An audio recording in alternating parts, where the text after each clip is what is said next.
Yeah, g'day YouTubers, Tinker O'Toole again here with another video. Today we're going to talk about Dummies Guide to Sharpening Chainsaw Chain. Be surprised how many people can't do it, and you can make lots of mistakes. So hopefully we can show you through the easy way to do it. Now, depends on what tools you've got. There's many tools available. It's not just a file. You can put your chainsaw into a vise. If you don't have a vise, you can use a stump vise. And we've got a stump vise here. This is a stump vise, and we'll just zoom back out so that you can see it properly. And you can put it on your chainsaw bar, and it's got 30-degree angle for left and right. That's what that triangle is there. So that's something that you can use, or as I said, you can put your chainsaw in a vise. There's also still actually make this magnetic little plastic piece there that has 25 degrees on one side and 30 degrees on the other. So with these crisscrosses, you can match up your left and right and make sure that you are filing at the correct degrees. Still generally recommend 30 degrees for their full chisel and semi-chisel. So we're going to stick with 30 degrees today and not 25 degrees. Alternatively, you can, this gauge that's made by Stihl has little windows. You can see the 30-degree window left and right there. So you can use, this has got 35 degrees and 10 degrees for milling, plus you've got side angles as well.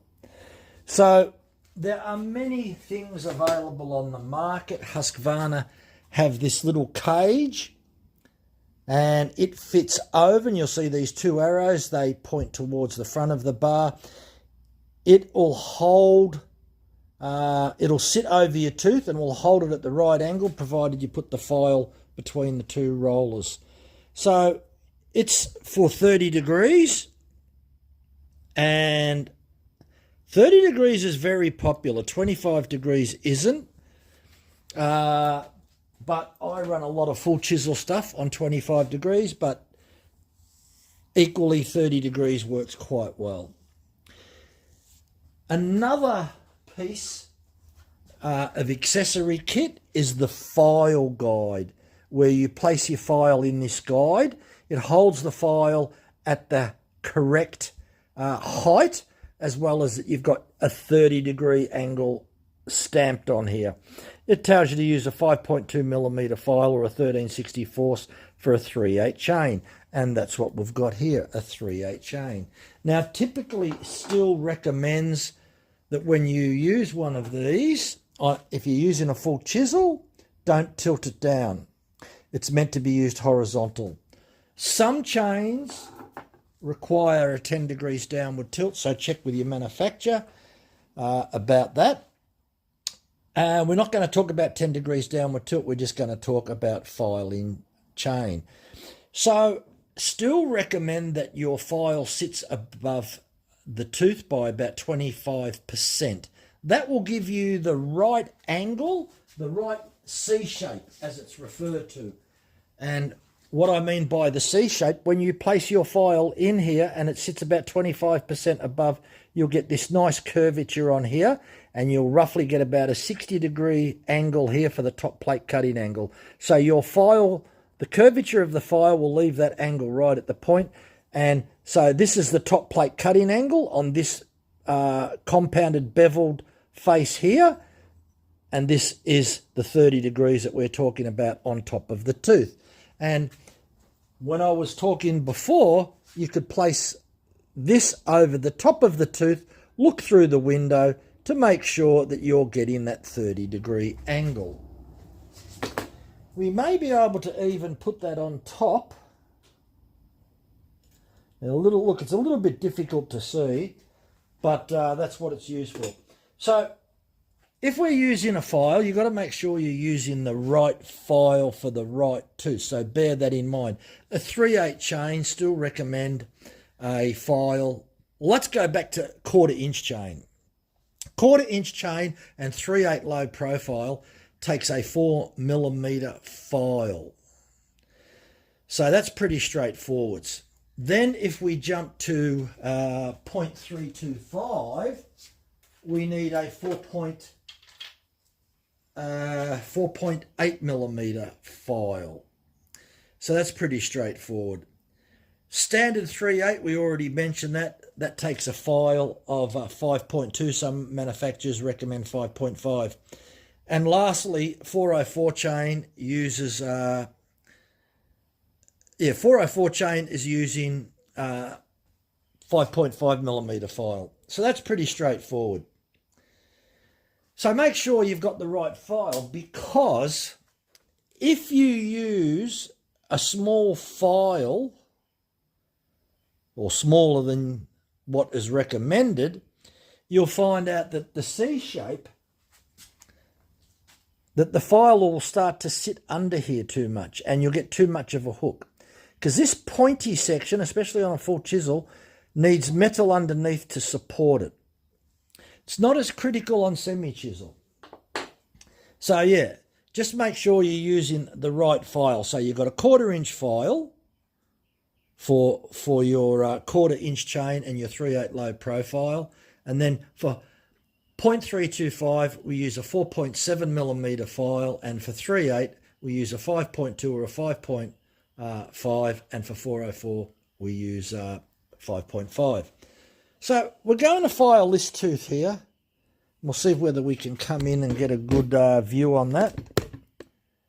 And as I said before, you're going to need something to guide you for your 30 degrees, that holding that file at that correct position. And I don't care how good you are, nobody is that good that they can file freehand without any sort of assistance or any sort of check-in. So the minimal, and you should have one of these, minimal. So you've got your 30 degree window. That's the minimal requirement. And as I said, one of these cards with a magnetic on it are actually quite good. So bear that in mind. Okay, so you need to place the file so it's sitting horizontal. Get in a comfortable position. I've actually made this up and you can see 30 degree, I've got 35 degrees. So it's a matter of holding the file and lining it up with the scribed lines that I've got in here.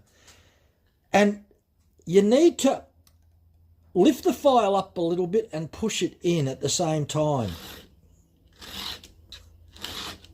Sometimes the tooth moves a little bit. I've got a couple of kilos weight on it. You only need to do a couple of strokes, so don't worry about trying to do too many. And then it's just a matter of going to the next one.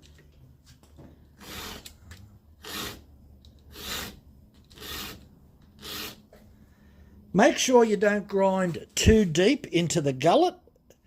That's actually quite sharp. That's very sharp. And that's all there is to hand filing. It is really not that difficult.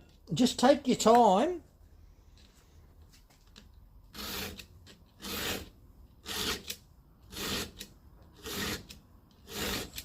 Usually 3-4 passes, provided the chain. I'll actually show you that, see whether we can see that. But before we do that, using this guide really takes a lot of guesswork out, and it holds the file exactly in the right position, so it really does work well. Now, the thing is, using these is that you might not like using it all the time, but I can tell you what, it's a great accessory to check to make sure that you are filing well. So we've just filed that one there. We'll have a look at that, because you want to have a look at the C shape and you want to make sure that you are filing correctly and it is sharp. So we'll see whether we can actually see that.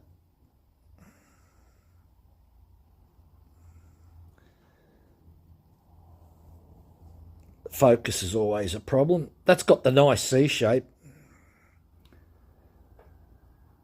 That's sharp. I can feel that. It really digs into my finger. little bit hard to focus. That's perfect. Nice and shiny. Very sharp. That's what it looks like. This chain's probably a little bit more than half used. But you can see the C shape there. You don't want the file getting underneath it. That's just a nice C shape there. Now, you may hear something about cleaning the gullets up. What that refers to is that the bottom of your tooth should look fairly flat. You don't want all these ski jumps along here. So sometimes you need to get the file and just try and clean up the bottom a little bit. But if you've been filing good from scratch, you shouldn't have to do that.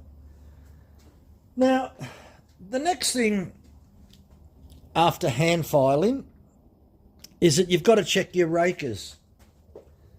And this type of constant depth gauge here is not the best type of gauge to use. It was invented going back in the early 50s by Joseph Burford Cox in Portland, Oregon. Joseph Cox, for those that don't know, invented the Cox chipper chain and founded the Oregon Chainsaw Company, chainsaw chain that is. And it wasn't until about 1968 that one of the engineers that worked for Joseph Cox by Ray Carlton invented the progressive depth gauge and put a worldwide patent on that. Because this type of gauge will only ever keep the distance from the raker to the top of the tooth at 0.65 of a millimetre. So the height from here to here will only ever be kept 0.65 of a millimetre. That's okay when it's brand new. But as it wears down to the witness mark, at this angle brand new, you'll have an attack angle of about 5.2. And if you use that constant depth gauge and you file down to the witness mark, your attack angle will deteriorate and you'll have an attack angle of about 3.5.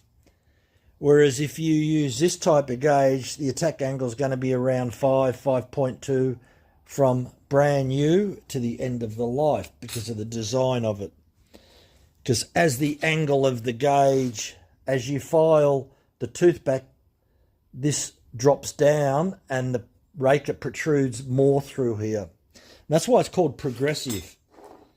So that's what you should be using. Now, some of those aren't available in America, this type of gauge that still manufacture, but you can get Husqvarna progressive depth gauges, and West Coast Saws in America sell them. So only some final tips to remember: that when you place your file in there, don't push down on your file and keep filing down into the gullet. Some people, the gullet is not the part that cuts the timber. It's the top of the tooth. The most important part of any chainsaw tooth is this working corner here. Now, I'm showing you a full chisel when this is semi-chisel. So we'll grab a semi-chisel tooth and show you that working corner. So that's semi-chisel, the same chain that's here. You'll see that nice rounded corner on it. The semi-chisel, you'll see that nice rounded corner on there. And you'll see that on here as well, that nice rounded corner. The reason for that is, now, semi-chisel chain is really a bit of a spin-off of Joseph Cox's chipper chain. And Ray Carlton got a patent for that, but it got rejected about 3 times before it finally got approved. The Cox chipper chain had, virtually looking at it from the back, looked like a bit of a question mark. Had a very large curve on the side plate, whereas here you've only got the curve mainly on here. So this is the working corner, this point. This point does all the work, and only down to about there where my fingernail is. The rest of it does very little work. It may clean up a few loose fibres here and there. So this working edge here as well, because as a chainsaw tooth digs into a bit of timber, it has this rocking motion as it goes along. So each tooth strikes a bit of timber, drops down like that. Through the rotational force of the chain, it pulls straight again and lifts the chip out. So you've got this rocking motion. So back to the hand filing. Don't make the mistake of filing deep into the gullet, because if you're filing down into the gullet, you're not filing the top plate, and you're not filing the top plate cutting angle correctly. And the top plate cutting angle is derived by the radius of the file.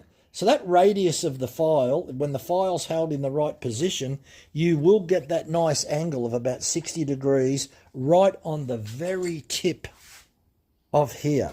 It is exactly the right angle for this to work, to take out small chips. Because a chainsaw chain doesn't cut like a knife. It's like a little miner's pick. Imagine the cartoons where you've got a miner and he's got a pick and he's digging a tunnel. A little bit similar in a way, that you've got the chainsaw tooth that are rocking up and down, taking little chips out. So this takes a chip, that takes a chip, and so forth and so forth. And doing 10 to 12,000 RPM, you're going to take out about 12,000 chips per minute. And that's how we cut through the timber, across the timber. So I don't think there's much else I could say about hand filing, except you have to develop a good technique. You're meant to hold the file about 20 to 25% above the top of the tooth. Make sure that when you're examining the chain for sharpness, that the file has actually removed the metal, because you'll see that the metal colour will look uniform. It should look nice and shiny. When a chainsaw is used, it's all dirty and dull. The moment that you run a file through it, it cleans all the old resin and crap up, and it looks quite nice and clean. So you should be able to do that. Another thing is, it's not a bad idea that if you do clean the chain, even if you take a little bit of trouble with a bit of a brush of some sort, I prefer to take the chain off, wash it, especially in grinding wheels, but with filing, your file can full up of oil and crap, and that's not very good for the file also. So it's not a bad idea if you clean the chain. And I have a bit of a brush, and I've also got this type, looks like a bit of a toothbrush actually, but you can clean, you can actually, it only takes you a minute to go through them all and brush off all the crap. So there are bigger brushes available. You could even use a brass wire brush, but the chain should be clean, because if you do keep the chain clean, then all the crap doesn't get in the file. Now, another word about files. Files will only last you, let's just say that you got a brand new file. You're only going to get about 2,000 strokes out of it. Then it's going to start to become fairly blunt. If you were to use a magnifying glass and look at a file, it'll look like fish scales. And those little sharp fish scales break off every time you use a file. Little tiny micro bits break off the file, and that's what makes a file become blunt. When that many break off, the file starts to skate over the tooth. So if you're using a file and you're pushing it through and you can't see iron filings or see very little iron filings, throw the file away and get another one. Don't buy one file at a time. Better off buy a minimum packet of 3. I buy them in packs of 10, Velobe, the Swiss files. You get them cheaper if you buy them in a pack of 12. Anyway, the rest of it will be up to what you develop and how good you are at hand filing. But just remember, there are those aids that I showed you to help you keep that 30-degree angle. The only thing I'll say about 25 degrees as opposed to 30 degrees on this top plate angle, 25 degrees is more durable, it'll last longer, but it cuts a little bit slower. So still recommend 30 degrees. All their chains are sharpened at 30 degrees, so you're better off sticking with what they've got. You're not going to notice a huge deal of difference in your cutting between 25 and 30. It's not like it's going to be a game changer. You're not going to reinvent the wheel by changing aggressive angles. If you go any more aggressive than 30 degrees, it'll blunt much quicker. Certainly 35 degrees is really aggressive, and there's nothing to be gained from that in hardwood, certainly. You could possibly use 35 degrees in very, very soft wood, but personally I wouldn't recommend it. I would stick with 30 degrees for soft and hardwood, and that's what Stihl recommend also. But other companies, Oregon and that, they'll recommend 25 degrees as well as 10 degrees downward tilt. Now 10 degrees downward tilt is a little bit like that, and it's only ever used on full chisel chain if the manufacturer recommend it. Stihl no longer recommend it.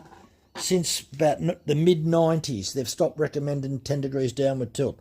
One of the reasons probably is a lot of people don't know what 10 degrees is and end up holding the file like that, which is way, way more than 10 degrees. And they're ended up filing the tie straps. So I've seen that before, and I've been guilty of that myself. Look, another question I probably get asked is someone says, when you're filing, how do I know when it's sharp? Well, quite simply, when you run the file through, the whole idea is if you sit the file correctly, it'll sharpen this edge and this edge simultaneously. And if this is sharp, you can feel your finger will catch on it, especially the point, even on the semi-chisel. The moment that you go to just run your finger down, you'll feel it catch, meaning that it's sharp. If it's dull, it's like here, this is dull. You can't feel anything catching, but the moment that it's sharp, you'll definitely feel that edge. Your fingertips have an enormous amount of feeling in them, and just using your fingertips, I generally use my thumb, and that's why there's probably little scratches all over it. And I generally will run it along here or run it down here, feel it and feel the point, and you can tell just by doing that. So I hope that helps. Thanks for watching. Bye for now.